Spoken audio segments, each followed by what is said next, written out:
Everyone's smiling faces this morning from all over the world. Can you hear me okay? Excellent, thank you.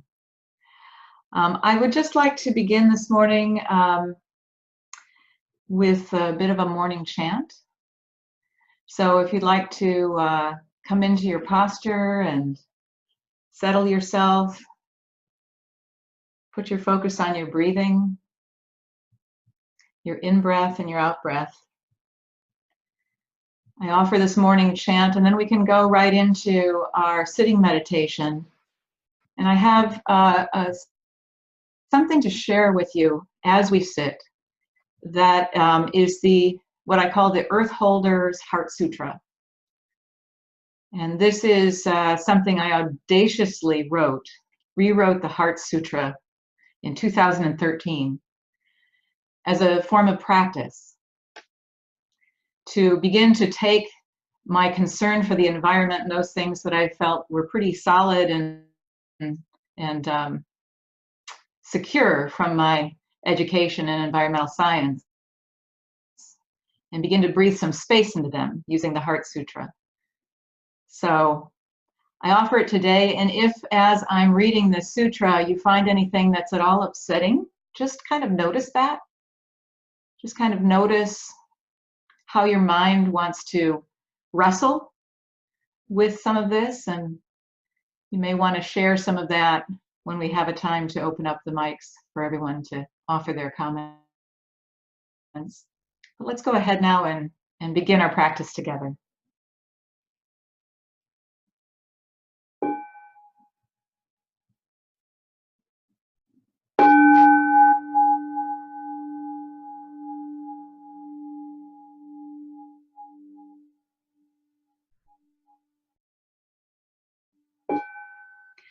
The Dharma body is bringing morning light in concentration. Our hearts are at peace.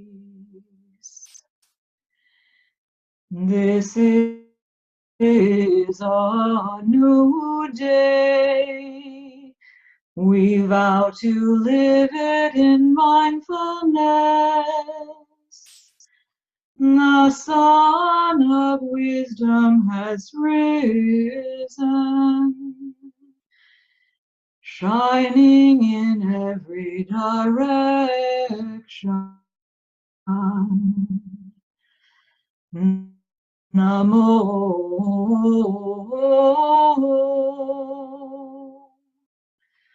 Shakya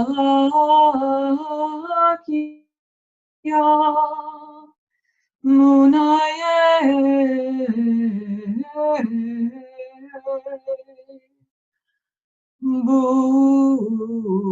Buddha Ya.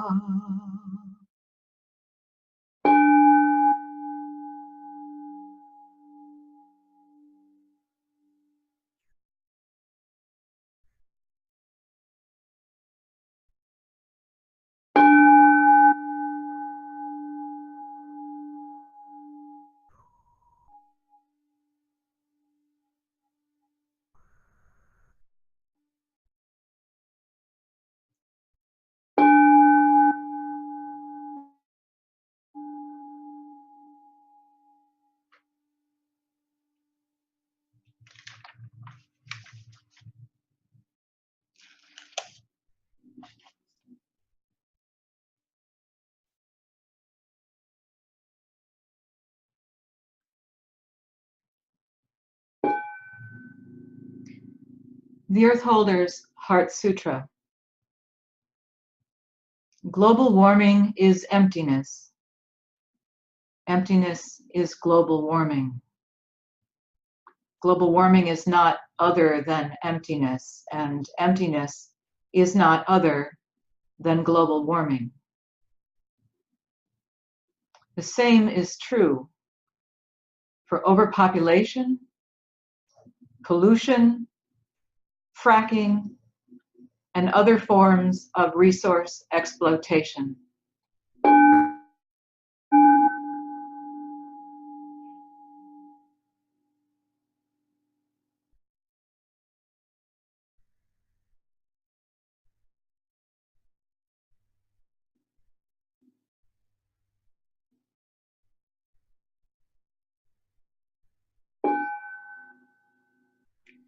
All ecosystems are marked with emptiness. They are neither produced nor destroyed, neither defiled nor immaculate, neither increasing nor decreasing. Therefore, in emptiness, there is neither forest nor city, nor ocean, nor mountain, nor desert. No bird or rat or fish or bear or lizard or child. No breeze, no splash, no scent of rotting flesh, no thirst, no tender caress, no sunset, no native habitat, from wetland to new urbanist co-housing development. No resilient communities and no extinction of them, from failure to adapt to casualty of war. No species extinction, no cause of species extinction, no end of species extinction, and no sustainability. No fixing and no success.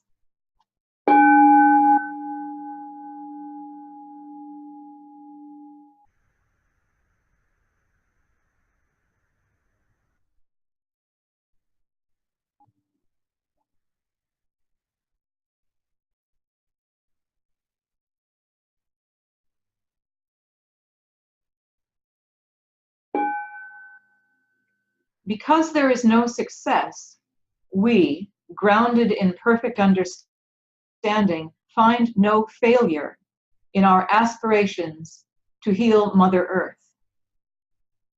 Having no failure, we overcome grief, liberating ourselves forever from struggle to realize nirvana in this moment. All engaged Buddhas in the past, present, and future, thanks to this perfect understanding, arrive at full and right insight environmentalism.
Thank you, friends. I believe my neighbor has taken this moment to power wash his house, so I believe we're going to have a little bit of background noise. I apologize for that. I'd like to share with you a story. My husband and I are sailors, and we had a great privilege some years ago to take an extended sailing trip. And the story that I want to share with you is a moment when we were coming back after being away for many years, coming back into the Abaco Islands of the Bahamas. And we were sailing up from the Eleutherids, and it was an incredible day. It was a day when the ocean was very boisterous, and so there was a lot of motion, and it was a long sail. It was 11 hours, and so, you know, it was a day when we were getting tired, but it was magical because as we were making this crossing between these two island clusters, we saw whales for the very first time. And this whale male came up and breached and then crashed, and then a short time later, a mother and a baby whale came alongside our boat, and she was as long as our boat was. And the both of them just kind of rolled onto their side to look at us with one eye and to kind of check us out. And my husband and I, jumped out of the cockpit with the boat on autopilot, and we stepped up to them, and we were in awe and speechless. And our boat was under sail, so it kept moving, and the whales were still, but even so, we kept going forward. So unconsciously, my husband and I just kind of kept walking backwards and backwards until we were at the transom, and then they were gone, and it was extraordinary. And later in the day, it's time to pull in, and we had to go into a cut between two out islands. It was a narrow cut. And once we were through this cut, there'd be the very calm and quiet Sea of Abaco on the inside. And so my husband and I, we were tired, and we were taking down the sails, and he was at the helm at that time, and I'm tying up the lines, and he says to me, "Hey, Heather, do you see where the cut is?" And I look, and it looks weird. And I'm kind of pondering it too with him, and then all of a sudden, there it is. It just opens up, and it's right in front of him. And I said, "No, you're fine. And it's about a mile up. You just go straight. You're going right for it." Well, I'm continuing to clean up the lines and get ready for thinking about what dinner's going to be, and thinking about how this was coming to the end of a multi-year journey. And we were thinking about sailing our boat, and all these thoughts are kind of going through my head about kind of how sad I was about that, and how incredible the years had been. And all of a sudden I hear this really strange noise, and I look up, and the waves are towering overhead. And I step into the cockpit, and I say, "What's going on?" And my husband and I kind of simultaneously realize that we're experiencing what's called rage seas. Rage seas in the Bahamas, you might have heard of them. They are notorious. They are the things that everyone knows to avoid. That if the wind is coming from a certain direction for a certain period of time, the ocean floor at that point, surges up in less than a mile, and the wind kind of stacks the water up in these huge towers. And every year, ships are lost and people are killed going through these cuts. And here we were with this incredible towering water around us. And my husband, I noticed his knuckles are white, and he goes, "I can't turn around. We have to go right through." And I realized, of course, we can't turn around, because as soon as we turn the boat sideways, we'll roll like a rolling pin. So I go downstairs, I grab the life jackets, I put them on. I think at least I'll find the bodies, right? And I sit down next to him, and as is our habit when we're going through something technical, the one person steering and the other person is shouting out what they see around them and watching the depths and things like that. And our boat will hit ground at 5 feet. But what was so strange was that, my husband says, where's the channel? I can't find the channel. And I look, and we're at 10 feet of water, and I know that it's supposed to be 22 feet deep. And I said, I don't know, baby, try going right and left and just feel your way, see if you can find the deep water. And he did, and immediately it got shallow one way, and he turned the other way, and immediately it got shallow. And, we agreed we must be in the channel, but now we're at 9 feet. And I'm just sitting there reading off the depths, 8.6, 8.2. And I look off to my side, and I realize now that the waves are 2 stories high and rolling and crashing down on us and around us. And we're starting to hold on now, and I'm reading, 6.4 feet of depth, 6 feet, 5.5 feet of depth, 5.2, 5 feet, and we brace for impact. 4.9, 4.8, and I don't know how this is happening because we can't sail in water less than 5 feet deep. And I realize at 4.8, I have nothing left to say because we're dead. And yet we somehow continue. And my husband is steering for all the life he has in him. And it occurs to us that if the waves are going to be that tall, the water is coming from somewhere, and it's sucking out from underneath us and all around us. And that's where the water's gone. It's gone over our heads. And if we hit bottom, given the momentum, the wave is going to come up under our tail and lift us up, and we're going to somersault. But finally, the depth starts increasing. And I don't know why I'm here today, but the depth increased and built, and 10 feet, 12 feet, 20 feet, and we were in the very calm Sea of Abaco, shaking like leaves. And the first thing my husband says to me is, Heather, we can never tell anybody that we did this, because every sailor that has ever been here knows to stay out of a raged sea, to watch for it. The problem was we had been through this pass many times, and it always was fine. It looked different. We went right through it without any problem. But on this day, after not having been there for many years, we forgot. And we had sailed a long time, and we had all this expertise, We used to get into all kinds of trouble, but by this point, we had gotten our act together, and we knew how to sail. And so we went blindly through the situation that we thought we knew, but on this day it was different. And I write about this story in the book, Ocean of Insight, because to me, it really is a story of beginner's mind. That what I missed, what my husband missed in that moment, was that at any given minute, we have the capacity for foolishness. We have the capacity for tremendous insight or complete forgetfulness. And in that minute, when my mind was thinking about dinner and about selling the boat and about the whales and all kinds of other things, I was not paying attention when my husband said, what's going on with the shore? I can't see the cut.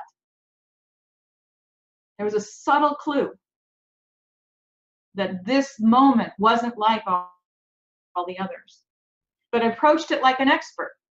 And I had only a limited set of possibilities based on my past experience. It was going to be like this. And my expertise actually numbed my awareness.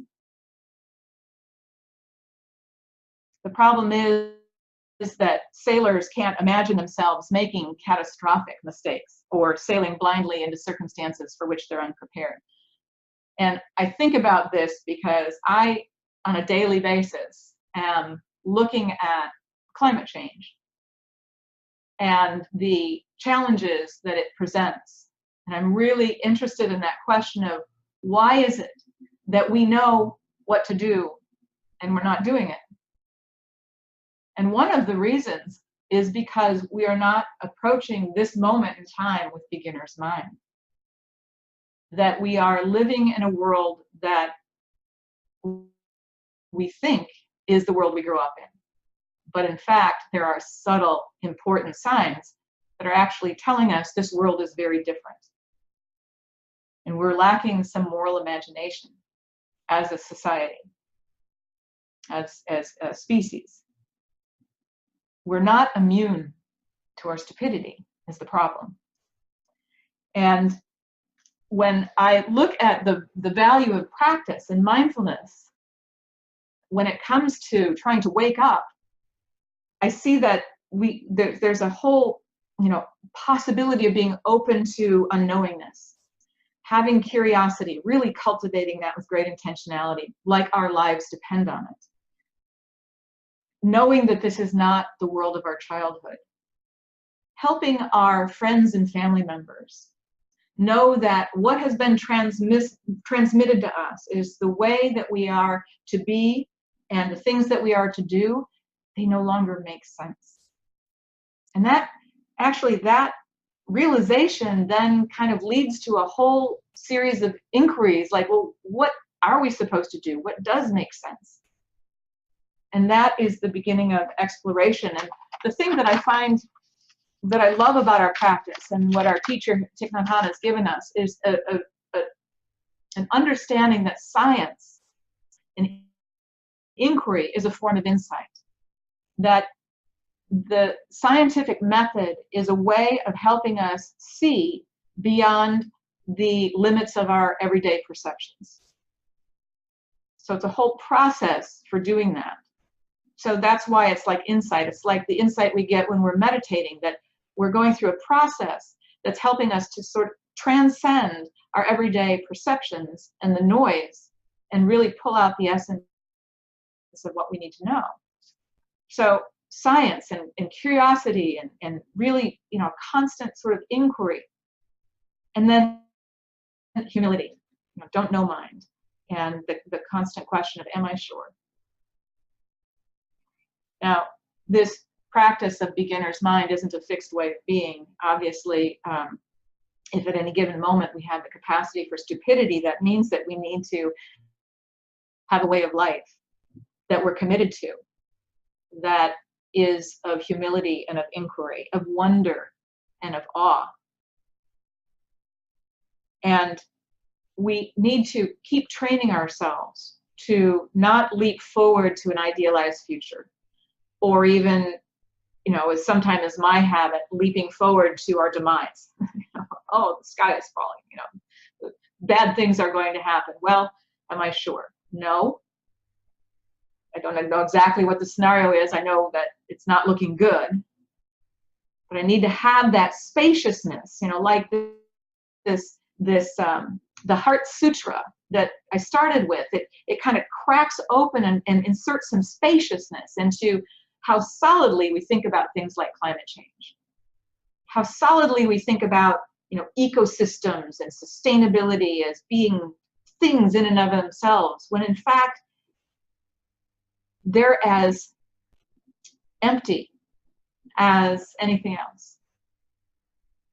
And when we understand that emptiness, then some spaciousness comes in, and then we can begin to breathe and sit with it and pull it apart into its component pieces and deal with things one at a time.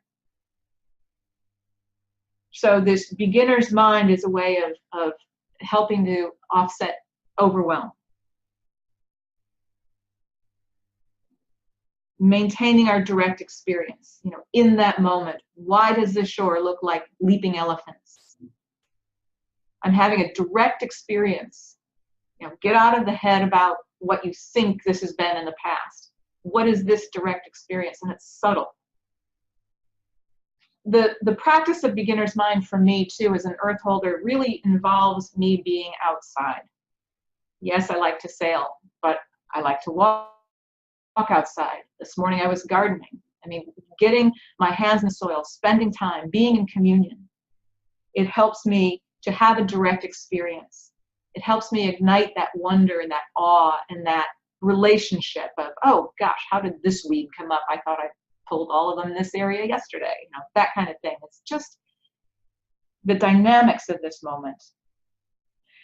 And one of the things I think that's so popular about being able to be present and in awe and aware is that it's like suddenly we're standing on a springboard, and the coil of the springboard is wound very tight, and we can, if we really get this moment, that means that we can take off in any direction in response.